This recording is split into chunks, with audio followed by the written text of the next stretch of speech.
Sanibona, igama lami ngu-Amatula. Sizokwenza islope somuqa.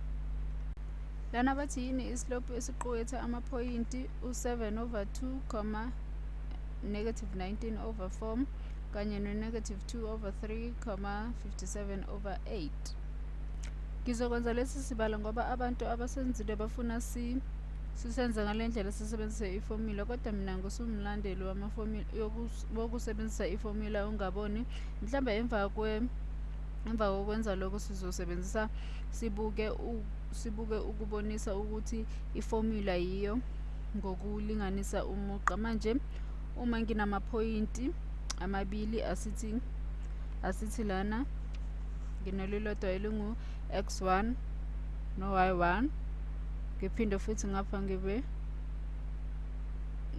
no x2 no y2.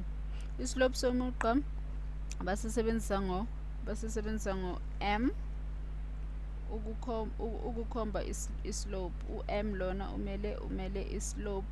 Uzobona umehluko wabo y uma uqale ngo y2 uzoqala ngo x2. Uma uqala ngo y2 kanje uzoqala nango x2, uzothi u-x2 osusa u-x1 njengoba wenze u-y2 osusa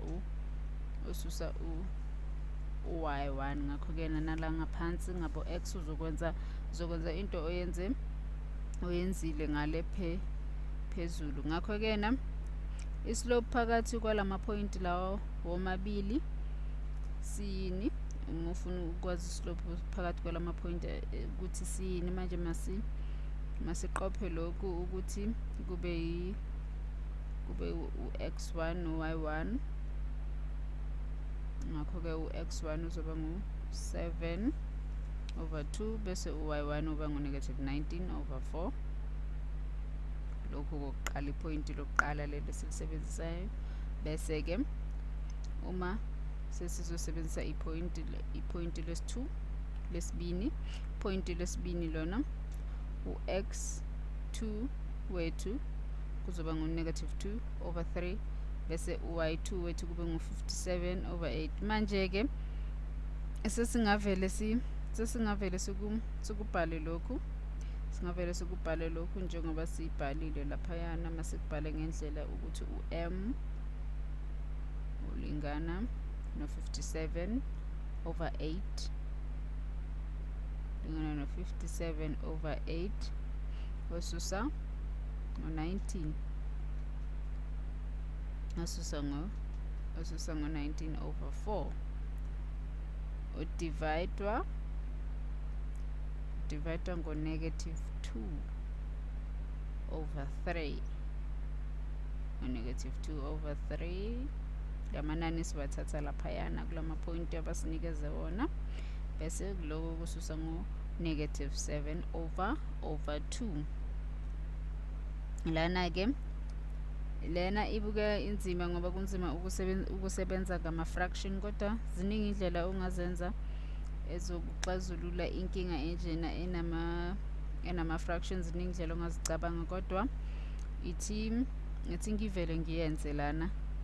Ngiyenze ngale ndlela lana i-denominator kuzoba ngu-8, denominator yalana kuzoba ngu-8. Ngakho-ke nalana sizoba no-57/8.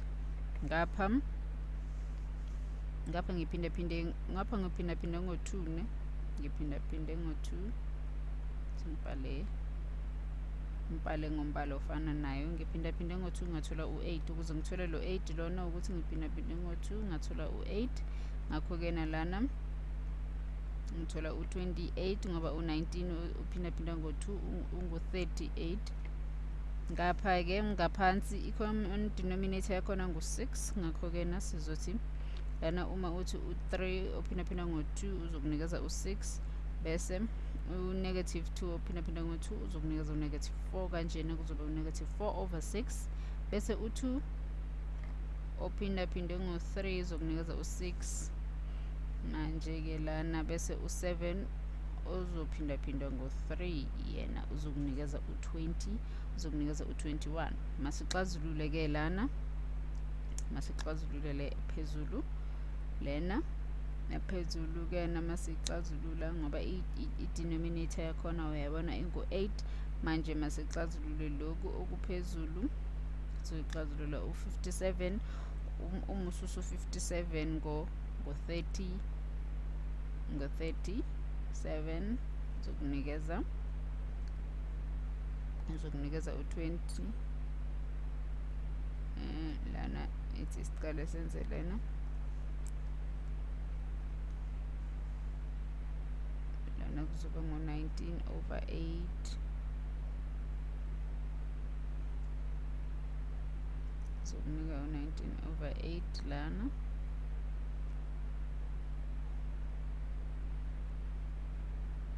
bese ke lana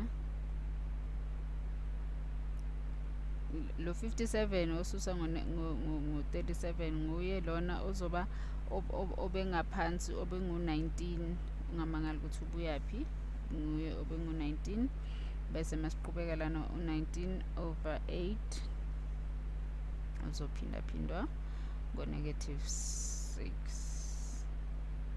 uzophindaphindwa ngo-6 odividwe ngo-25 masidivide ngo-2 ke ngapha masidivide ngo-2 sidivide ngo-2 la ku-6 masidivide ngo-2 ku-6 uzosala u-3 bese ngapha ku-8 kusala u-4 ngakho-ke nalana uzothi u-19 ophindaphinde ngo-3 uzokunikeza u-57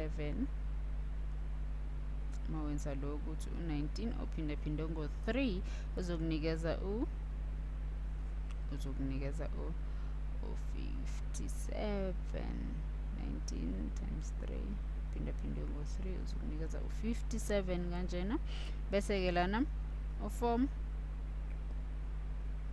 phindaphinde ngo-25 loku kulula loku 4 phindaphinde ngo-25 kulula ngoba ukunikeza u-100 oyiyo ngqo yiyo-ke lena indlela besingaxazulula ngayo sesiqedile lana ukuxazulula lena ngiyakukhuthaza ukuthi uma unesikhathi uthole ukuthi sikwenze kanjani lokhu udwebe lamaphoyinti lawa amabili ku-coordinate plane uzobona ukuthi u-y2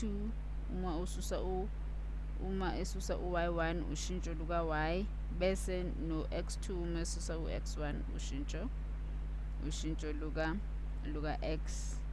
luka-x futhi ngikukhuthaza ukuthi uthathe le phoyinti ulenze u-x1 no-y1 thatha iphoyinti lana ulenze u-x1 no-y1 ukuze ubone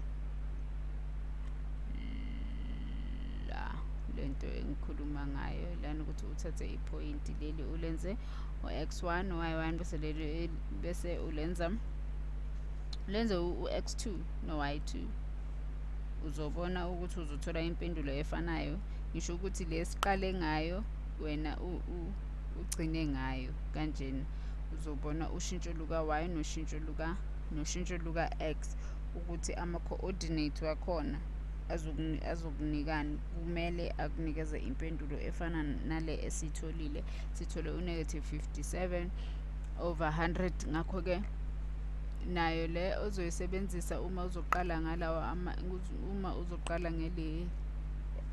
amanye ama-coordinates nawo ngokunjalo kwamele akunikeze impendulo efanayo ngoba ungakhetha noma imaphi ama-coordinates ukuthi ungawasebenzisa kodwa nje wona kumele akunikeze impendulo efanayo lana ungakhohlwa uma uqale ngo-y2 no-x wakho kumele kube ngu-x2 ungaphambanisi uma kunjalo uzothola impendulo ekuyona kodwa uma uphambanisile ngeke uthole impendulo ekuyona ngakho-ke sesiqedile lana phinde futhi usivakashele ka-ClickMaths udownloade futhi amavidiyo amaningi